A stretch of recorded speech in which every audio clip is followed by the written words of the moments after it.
Persembahan dan perpuluhan dapat ditransfer melalui BCA 857 050 5000 atas nama GBI Musi Palem Indah atau scan barcode QR kode GBI Musi Palem Indah. Tuhan Yesus memberkati. Shalom. Saya undang kita semua boleh bangkit berdiri Bapak Ibu Saudara. Boleh kasih salam kiri kananmu Bapak Ibu. Katakan terima kasih engkau boleh datang hari ini. Mari bersama kita menyembah Tuhan.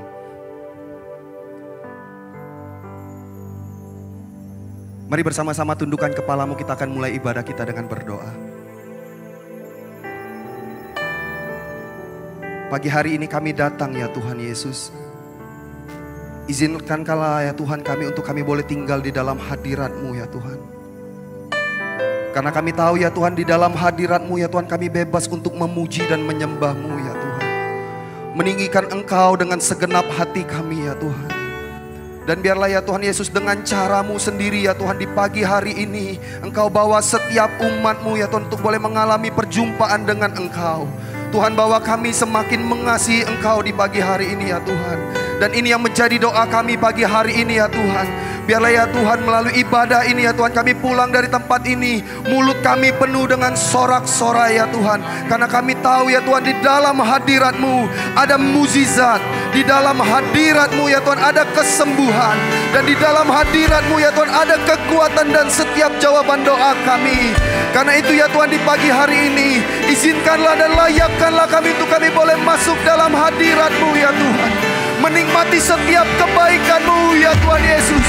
Terima kasih Tuhan, kami datang padamu.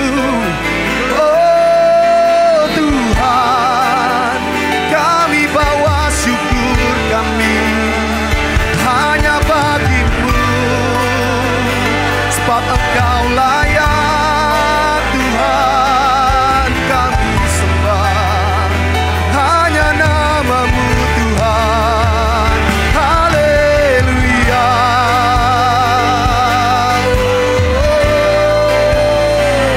Bawa setiap kami ya Tuhan dalam hadirat-Mu Yesus. Haleluya. Haleluya. Terima kasih Tuhan. Di dalam nama-Mu kami berdoa, mari sama-sama katakan amin. Silakan duduk Bapak Ibu Saudara. Mari siapkan hatimu bersama. Kerinduanmu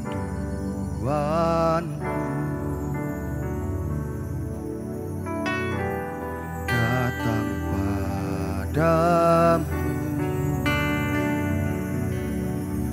alam mulia mawar syarah ku cinta. Kaulah Raja kami Tuhan,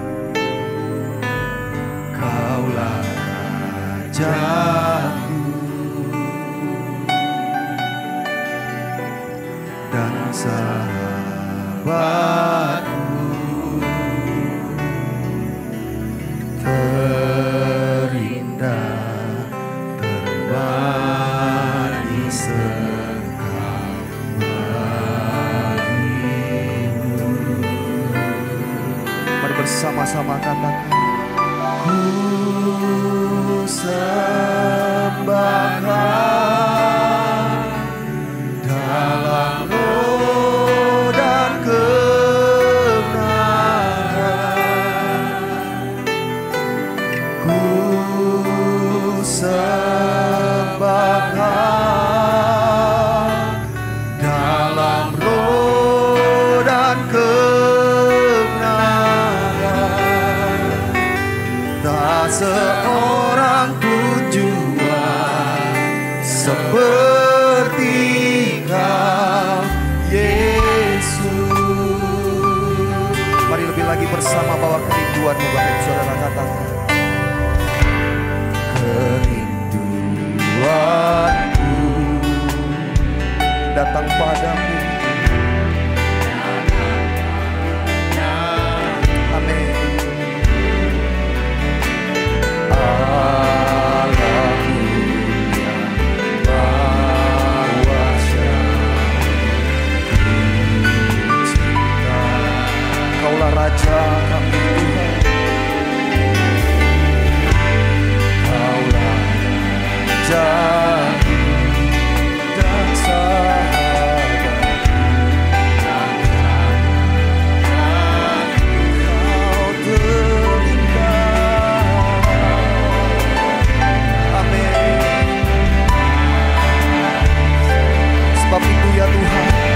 segenap hati kami katakan,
terima pujian, sebab Kau layak.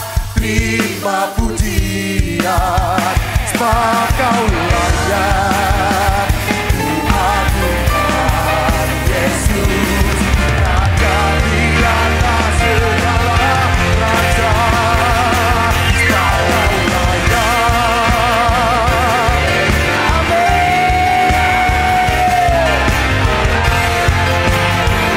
Terima pujian, sebab Kau layak.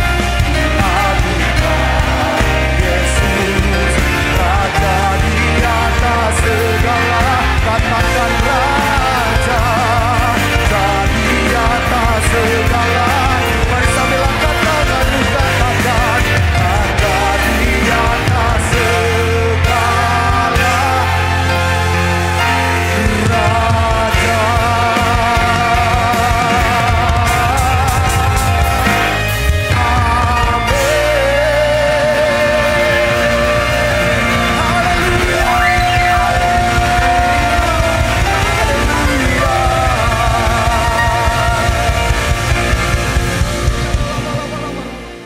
Kasih salam kiri kananmu, katakan pujian membawa terobosan. Haleluya. Mari bersama-sama di pagi hari ini Bapak Ibu Saudara, dengan penuh semangat bertepuk tangan di atas kepala. Come on. Hey.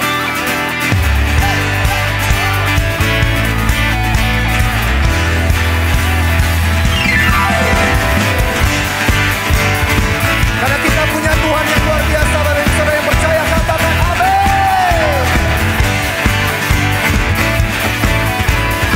Bersama-sama katakan pelukis cakrawala. Pelukis cakrawala, merangkai cakrawala, pencipta alam semesta. Katakan kiri kananmu, Dia pemilik kehidupan. Amin. Pemilik kehidupan yang sanggup menyelamatkan. Dialah jalan kebenaran. Mari bersama-sama angkat kedua tanganmu, katakan, kami rindukan kuasa lawatanmu. Kebangkitan pasti terjadi. Bersama katakan, oh oh oh, datanglah dan tetaplah, Tuhan dan berkuasa. Saat hati bersatu menaikkan pujian, berteduh di matakan. Yang percaya bersama sambil jempol tanganmu, angkat jempolmu, katakan, Great is our God. Bersama-sama katakan pelukis cakrawala. Come on. Pelukis cakrawala, merangkai jalan raya, pencipta alam semesta. Katakan Dia pemilik kehidupan. Amin. Pemilik kehidupan yang sanggup menyelamatkan. Jalannya. Mari Bapak Ibu Saudara, dengan segenap hatimu angkat kedua tanganmu, katakan, kami rindukan. Kami rindukan kuasa terjadi di dalam nama Yesus. Sorakan bersama katakan, oh oh oh, datanglah dan tetaplah, Tuhan dan berkuasa. Saat hati bersatu menaikkan. Bersama katakan, mukjizat dinyatakan. Bersama-sama katakan, Great is our God. Great is our God. Hey. Kita punya Tuhan yang luar biasa, Bapak Ibu Saudara. Tuhan yang penuh dengan kuasa. Bersama-sama katakan amin. Hey.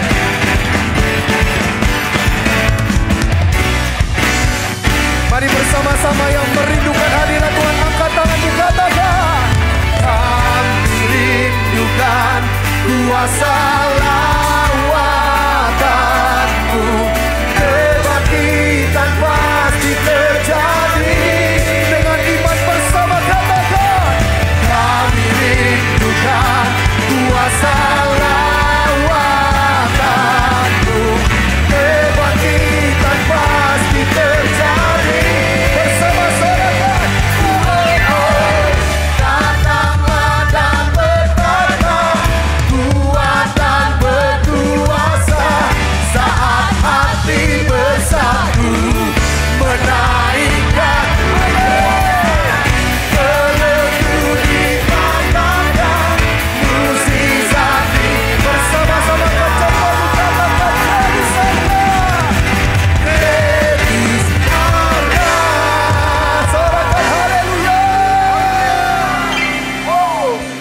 Silakan duduk Bapak Ibu Saudara dalam hadirat Tuhan. Shalom semuanya. Pada waktu Tuhan Yesus ditanya oleh murid-muridnya tentang tanda kedatangannya dan tanda kesudahan dunia ini, Tuhan Yesus menjawab dalam Lukas 21 ayat 11 bahwa salah satunya adalah penyakit sampar.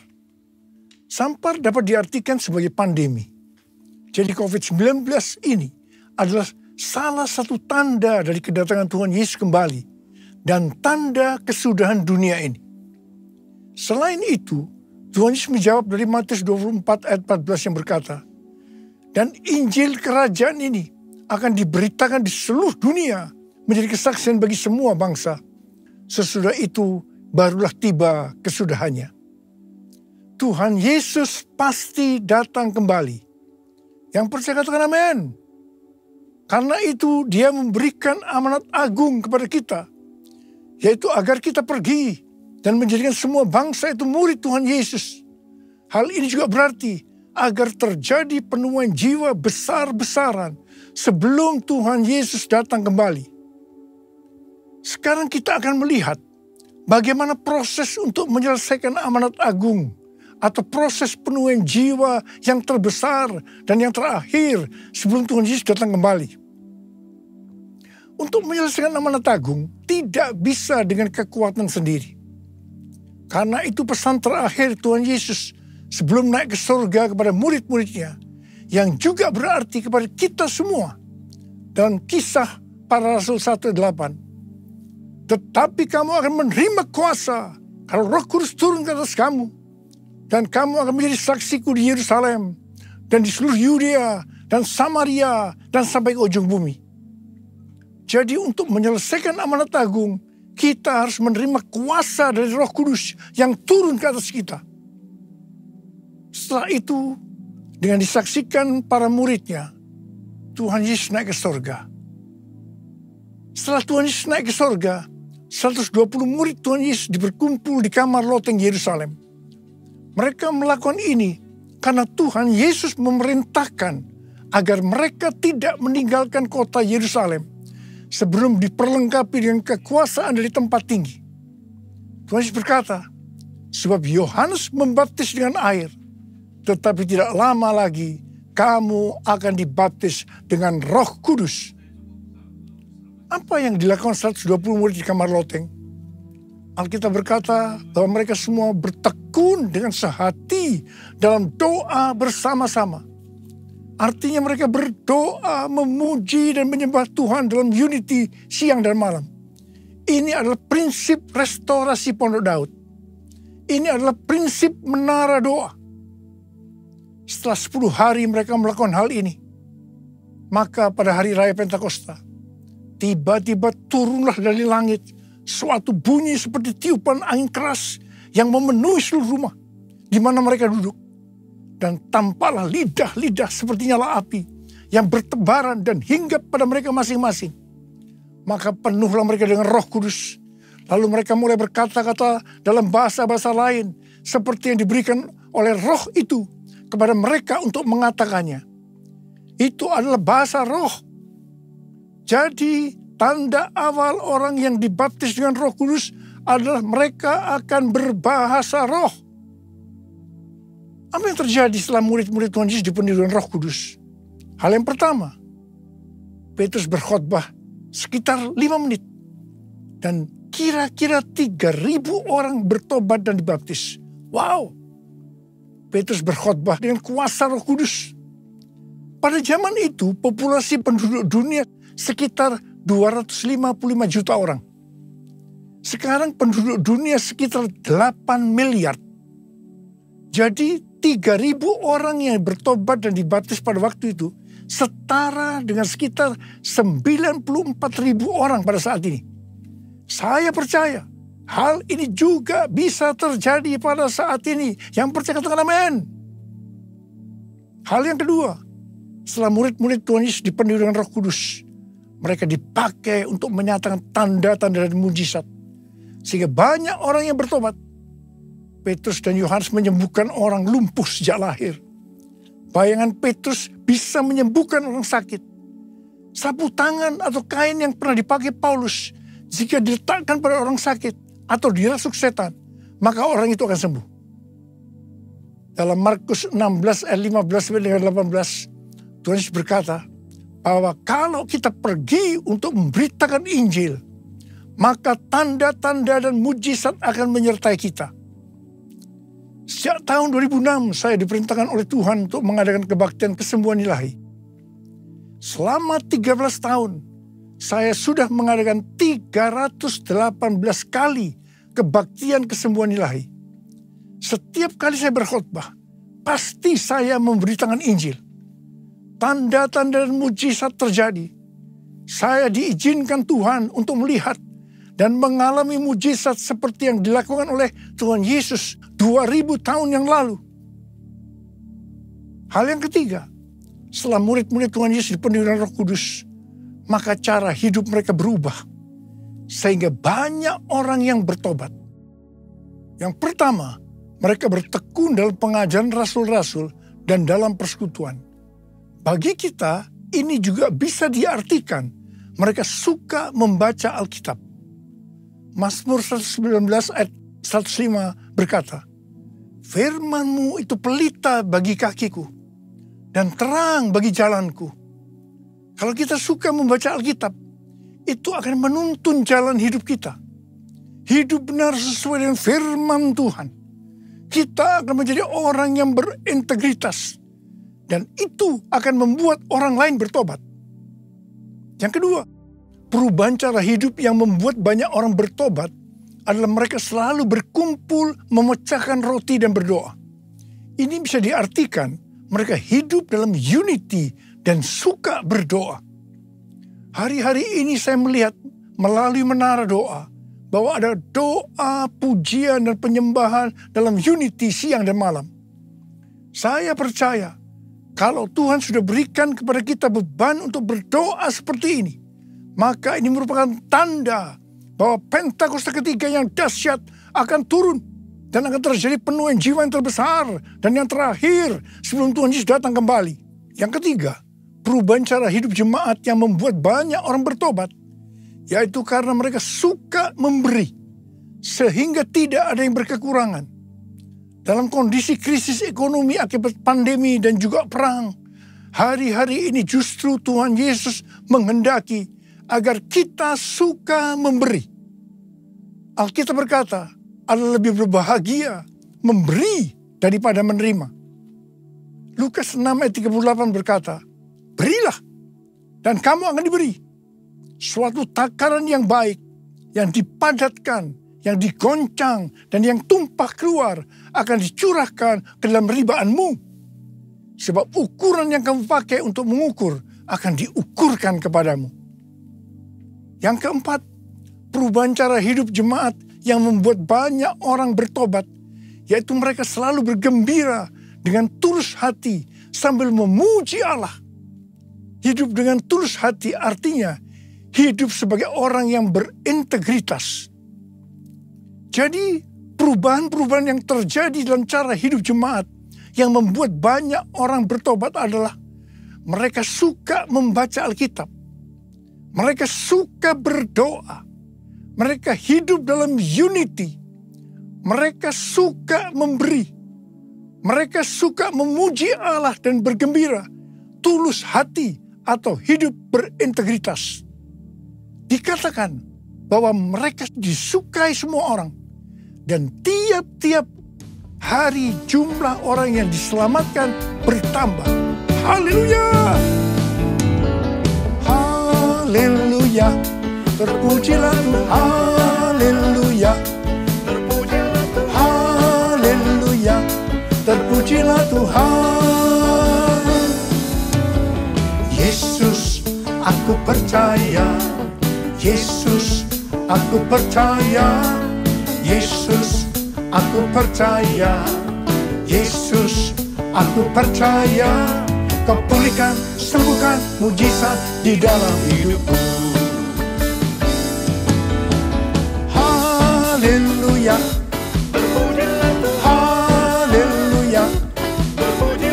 Haleluya. Terpujilah Tuhan. Tuhan, terpujilah Tuhan. Haleluya. Saya percaya mereka menganggap bahwa pola penuaian jiwa hanya seperti itu. Mereka sebagai orang-orang percaya hidup dalam zona nyaman. Mereka biasa berkumpul dalam unity sambil membaca Alkitab, berdoa, dan memuji Tuhan dengan sukacita. Tidak ada yang berkekurangan. Wow, siapa yang tidak mau menjadi orang Kristen? Tetapi ternyata supaya penuaian jiwa bertambah besar, Tuhan izinkan proses berikutnya terjadi, yaitu aniaya menimpa jemaat di Yerusalem. Selain rasul-rasul, maka mereka harus lari meninggalkan Yerusalem. Mereka pergi ke Yudea dan Samaria sambil memberitakan Injil. Jadi kalau tadinya penuaian jiwa hanya terjadi di Yerusalem saja, sekarang mereka menyebar ke seluruh Yudea dan Samaria. Dan pola penuaian jiwa yang seperti ini masih terjadi sampai hari ini. Catatan sejarah gereja selama berabad-abad menunjukkan bahwa semakin gereja ditekan, justru Injil semakin menyebar dan diberitakan kemana-mana. Karena itu Tuhan izinkan hari-hari ini penderitaan, aniaya itu terjadi di antara orang-orang percaya. Supaya terjadi penuaian jiwa yang lebih besar. Saya percaya melalui masa pandemi COVID-19 yang membuat kita tidak nyaman. Banyak mengalami tekanan, ada yang mengalami sakit, bahkan ada yang meninggal. Tapi justru ini akan mempersiapkan penuaian jiwa yang terbesar dan yang terakhir dalam era Pentakosta ketiga ini sebelum Tuhan Yesus datang kembali. Melalui semua ini, mari kita katakan bersama-sama, Tuhan Yesus, Engkau baik, Engkau sungguh baik dan sangat baik. Mari taruh tangan kanan kita di dada kita kepada saya.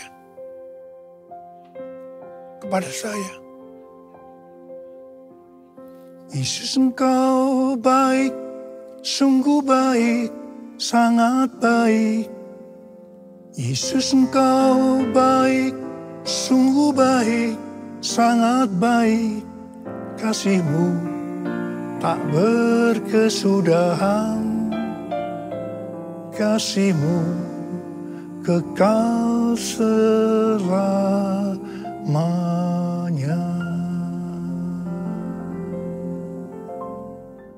Ternyata pola penuaian yang terjadi di atas belum menyelesaikan rencana Tuhan, karena selain penuaian jiwa harus terjadi di Yerusalem, seluruh Yudea dan Samaria, tetapi juga harus sampai ke ujung bumi. Tuhan mempunyai cara untuk membuat penuaian jiwa itu sampai ke ujung bumi, yaitu dengan terjadinya perubahan paradigma dalam pelayanan. Selama ini pengertian tentang keselamatan hanya untuk orang-orang Yahudi saja.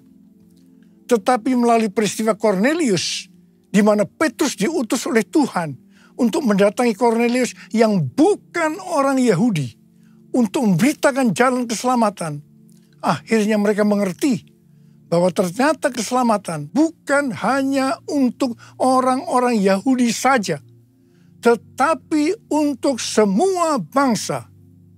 Dan ini mengakibatkan terjadinya penuaian jiwa besar-besaran.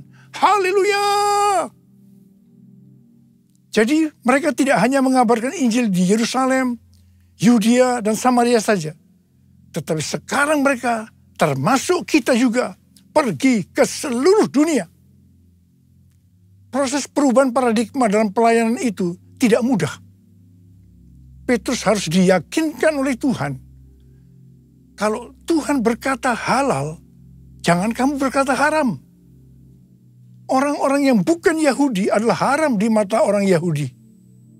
Proses itu masih terus berlanjut untuk memberikan pengertian kepada orang-orang Yahudi, golongan bersunat, dan juga orang-orang Farisi yang sudah bertobat.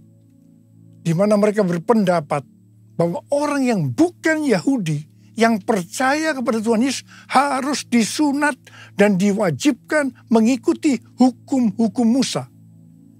Tetapi melalui sidang di Yerusalem, akhirnya mereka mengerti dan bisa menerima bahwa keselamatan bukan hanya untuk orang-orang Yahudi saja, tetapi untuk semua bangsa. Katakan amin. Layaklah segala bangsa sujud kepadamu, sebab Kau Allah yang kudus, layak disembah. Layaklah segala bangsa sujud kepadamu, sebab Kau Allah yang kudus, layak disembah,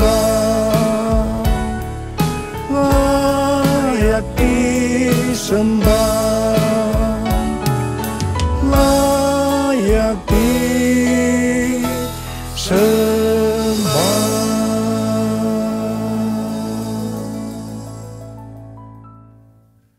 Kita diingatkan bahwa tema tahun 2022 yang lalu adalah tahun paradigma yang baru. Di sini Tuhan mengingatkan bahwa untuk menyelesaikan amanat agung, kita akan dituntun oleh Roh Kudus untuk menggunakan paradigma yang baru atau cara-cara yang baru. Tahun 2023 adalah tahun untuk bangkit dan jadi pemenang. Kita harus lebih peka terhadap tuntunan Tuhan supaya menjadi pemenang.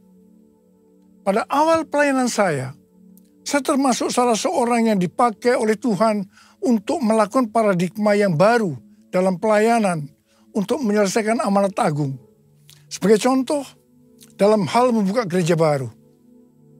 Dalam hal cara ibadah dengan doa, pujian, dan penyembahan. Dalam hal tempat ibadah yang dilakukan bukan di gedung gereja dan lain-lainnya. Semua itu selalu diawali dengan pro dan kontra. Sama dengan yang terjadi pada waktu zaman kisah para rasul tadi. Pada tahun 2009, Tuhan berbicara kepada saya bahwa Tuhan akan mencurahkan Roh Kudus sehingga akan terjadi pencurahan Roh Kudus yang dahsyat. Pada saat Roh Kudus dicurahkan, akan terjadi peristiwa seperti yang terdapat dalam Yoel 2 ayat 28 sampai dengan 32. Di sini disebutkan bahwa pada saat Roh Kudus dicurahkan, akan ada 3 tanda yang terjadi. Tanda pertama, sesuai dengan Yoel 2 ayat 28 dan 29, bahwa anak-anak, pemuda, dan orang tua akan dipakai oleh Tuhan secara luar biasa. Amin. Tanda yang kedua, sesuai dengan Yoel 2 ayat 30, maka akan terjadi mujizat yang luar biasa. Tanda ketiga, sesuai dengan Yoel 2 ayat 31, maka akan terjadi goncangan-goncangan yang dahsyat. Dengan adanya 3 tanda ini, maka Yoel 2 ayat 32 akan digenapi. Akan banyak orang yang berseru kepada nama Tuhan. Dan mereka yang berseru kepada nama Tuhan akan diselamatkan. Ini berarti akan terjadi penuaian jiwa yang besar. Roh Kudus, Kau hadir di sini. Roh Kudus, ku mengasihimu. Kau lembut, Kau manis, Kaulah penghiburku, penolongku, diutus Bapakku. Ku buka hati untuk Roh Tuhan. Ku buka hati menyembah-Mu Yesus. Jamahlah kami, penuhi kami dengan kuasa Allah Maha Tinggi. Dengan kuasa Allah Maha Tinggi.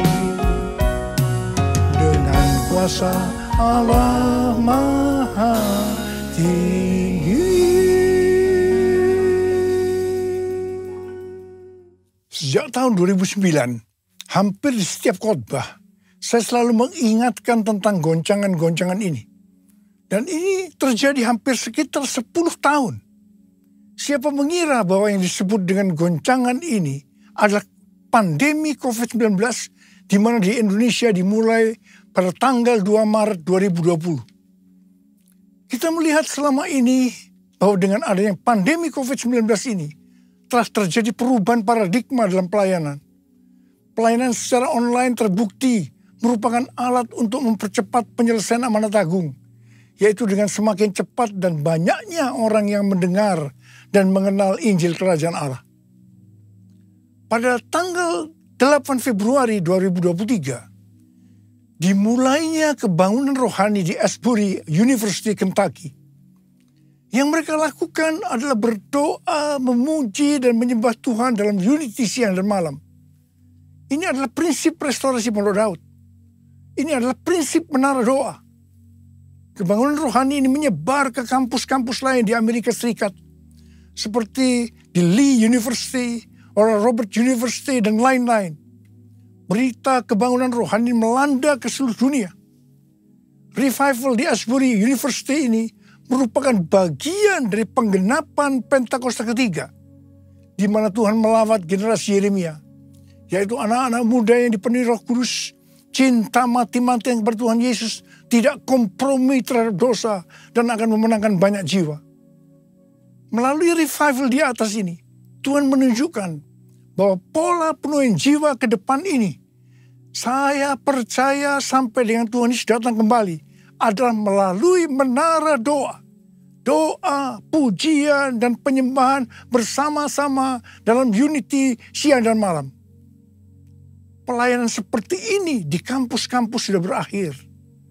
Tetapi Tuhan sedang memunculkan di Amerika Serikat yang disebut dengan Third Pentecost Azusa Street Prayer Tower.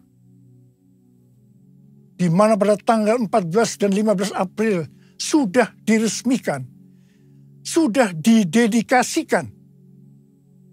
Azusa Prayer Tower adalah tempat untuk berdoa bagi kebangunan rohani global Pentakosta ketiga.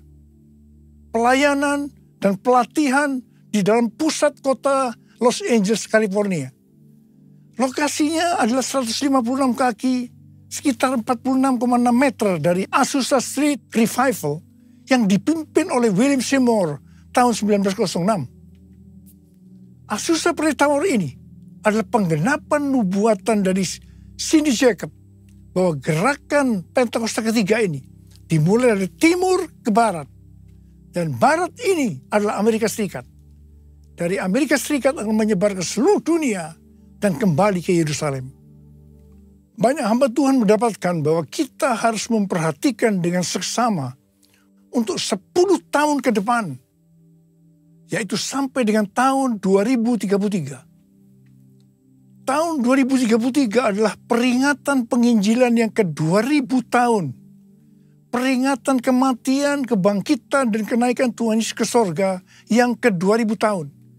Juga peringatan pencurahan Roh Kudus yang berarti peringatan hari ulang tahun gereja yang ke-2000 tahun. Visi yang didapatkan oleh Empower 21 adalah pada hari Pentakosta 2033, setiap orang akan mendapatkan kesempatan untuk berjumpa secara otentik dengan Tuhan Yesus melalui kuasa dan kehadiran Roh Kudus. Rick Warren dari Southern Baptist Church mendapatkan bahwa tahun 2033 adalah goal untuk menyelesaikan amanat agung. Untuk menyelesaikan amanat agung tidak bisa dengan kekuatan sendiri, tetapi harus dengan kuasa Roh Kudus. Karena itu kita harus dipenuhi Roh Kudus. Ada berapa banyak di antara saudara yang merindukan, Tuhan, saya mau dipakai oleh Tuhan untuk menyelesaikan amanat agung. Mari angkat tangan saudara. Katakan bersama saya, penuhiku, penuhiku dengan hadirat-Mu.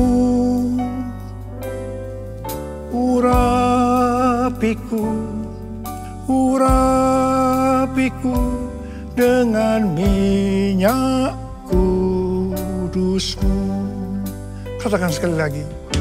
Penuhiku dengan hadirat-Mu.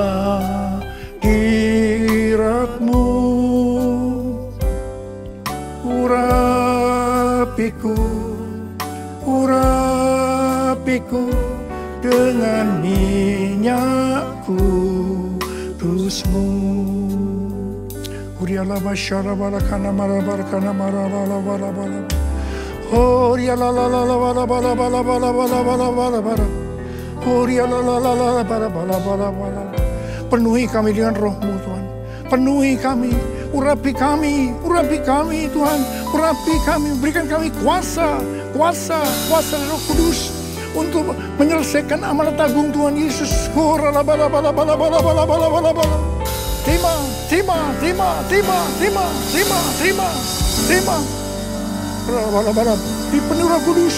Dipenuhi Roh Kudus. Oh,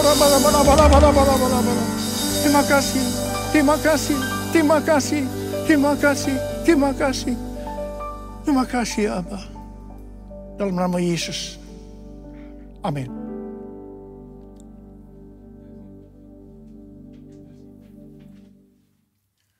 Mari saudara-saudara semua, kita akan masuk dalam perjamuan kudus. Kita akan mengingat ayat ini. Sebab setiap kali kamu makan roti ini dan minum cawan ini, kamu memberitakan kematian Tuhan sampai Ia datang. Perjamuan kudus adalah perjamuan Tuhan Yesus sendiri. Setiap kali kita masuk dalam perjamuan kudus, Tuhan Yesus selalu berkata kepada kita, biarlah ini menjadi peringatan akan aku. Karena itu, mari arahkan hati kita kepada kebaikan Tuhan. Kita akan mengingat kebaikan Tuhan. Mari turunkan kepala. Bapa, siapakah kami sebelum kami mengenal Engkau? Kami semua orang berdosa. Upah dosa adalah maut, mati. Tempatnya di neraka. Tapi Engkau yang tidak berdosa telah dijadikan dosa oleh karena kami. Engkau harus turun dari surga mulia.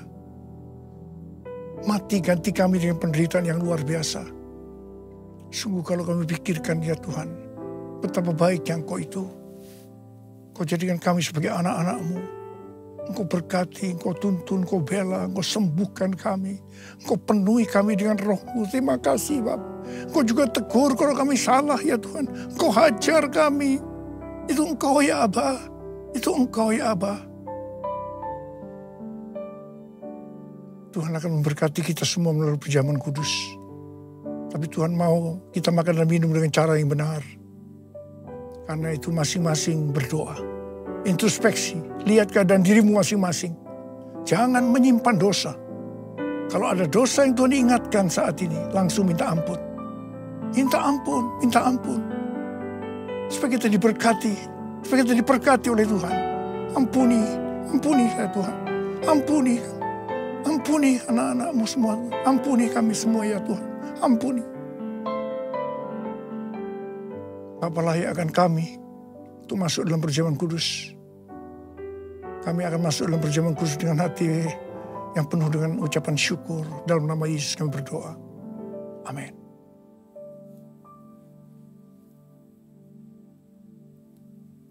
Sekarang mari angkat roti di tangan kanan kita tinggi-tinggi. Sebab apa yang telah kuteruskan kepadamu telah aku terima dari Tuhan. Yaitu bahwa Tuhan Yesus pada malam waktu Ia diserahkan mengambil roti. Dan sesudah itu yang mengucap syukur atasnya. Dia memecah-mecahkannya dan berkata, inilah tubuhku yang diserahkan bagi kamu. Perbuatlah ini menjadi peringatan akan aku. Saudara dikasih Tuhan. Bukankah roti yang kita pecah-pecahkan ini adalah persekutuan kita dengan tubuh Kristus. Mari kita makan dalam nama Yesus.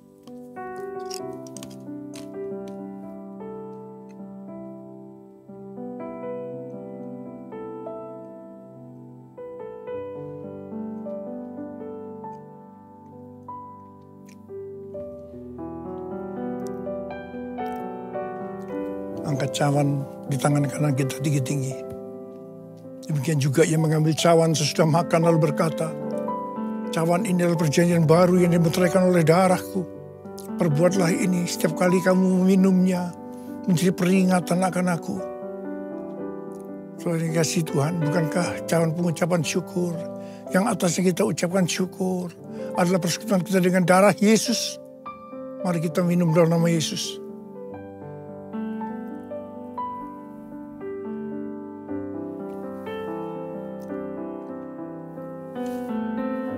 Mari kita angkat tangan kita, ucapkan syukur. Dan terima kasih kepada Tuhan dengan suara, jangan diam. Tuhan terima kasih ya Tuhan. Tuhan terima kasih ya Tuhan. Terima kasih ya Tuhan, terima kasih. Terima kasih ya Tuhan, terima kasih. Terima kasih ya Tuhan. Terima kasih ya Tuhan. Apa? Uralaba sikaralaba. Ada yang sakit? Angkat tangan saudara. Tuhan, Kau melihat tangan-tangan yang terangkat. Mereka sedang sakit. Mereka mengalami masalah demi masalah. Dalam nama Yesus, sembuh. Terjadi kesembuhan saat ini. Sembuh dalam nama Yesus. Sembuh dalam nama Yesus. Sembuh. Sembuh. Oh Tuhan, terima kasih. Terima kasih. Terima kasih ya Tuhan. Terima kasih. Terima kasih ya Tuhan. Terima kasih. Terima kasih Yesusku. Terima kasih Yesusku. Puji syukur hanya bagi Tuhanku. Terima kasih Yesusku. Terima kasih Yesusku. Puji syukur hanya bagi Tuhanku. Terima kasih. Terima kasih Yesusku. Terima kasih Yesusku. Puji syukur hanya bagi Tuhanku. Terima kasih Yesusku. Terima kasih Yesusku. Puji syukur hanya bagi Tuhanku. Puji syukur hanya bagi Tuhanku. Puji syukur hanya bagi Tuhanku.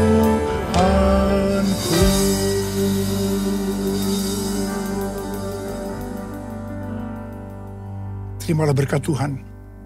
Kasih karunia berlimpah-limpah daripada Allah Bapa dalam Anaknya yang tunggal Yesus Kristus. Persekutuan yang manis dengan Roh Kudus menyertai saudara sekalian mulai hari ini. Sampai Tuhan Yesus datang menjemput kita di awan-awan dan bahkan sampai selama-lamanya. Yang percaya bersama-sama katakan, Amin.